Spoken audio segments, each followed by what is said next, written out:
মাদ্রাসার ছাত্ররা ভালোভাবে কোরআন শিখতে পারেনি বলেই আমরা ধর্মীয় শিক্ষক নিয়োগ দিতে পারিনি, বলেছেন শিক্ষামন্ত্রী। আমার কথা হইল, শিক্ষামন্ত্রী তো আর কোনো আলেম না এবং কোরআনের হাফেজও না।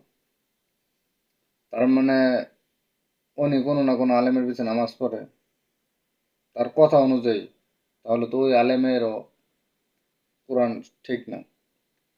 কারণ এসব আলেম থেকেই তো হাজার হাজার ছাত্র তৈরি হয়, উস্তাদ তৈরি হয়। বাংলাদেশে হাজার হাজার লক্ষ লক্ষ আলেমের জন্ম হয়, যে আলেমগুলো নাকি প্রত্যেকটা বিশ্বের উচ্চ উচ্চ মঞ্চ থেকে প্রথম স্থান অধিকার করে বাংলাদেশে গর্ব আনে। তো বাংলাদেশের শিক্ষামন্ত্রী কি বলতে চাইতেছে আসলে কথা?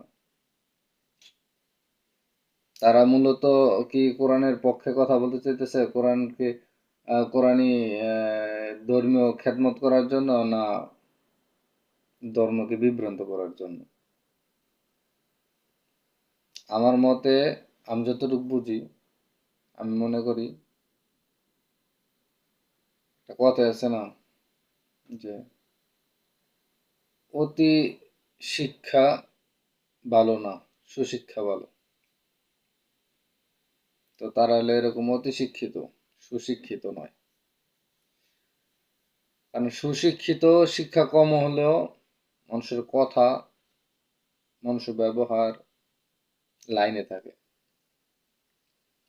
কিন্তু উচ্চ শিক্ষা হইলে মানুষের কথা, মানুষের ব্যবহার ঠিক থাকে না। কারণ সুশিক্ষা এক জিনিস, উচ্চ শিক্ষা আরেক জিনিস। ঠিক আছে? তো তারা চাইতেছে না যে বাংলাদেশের মানুষ শিক্ষিত হোক।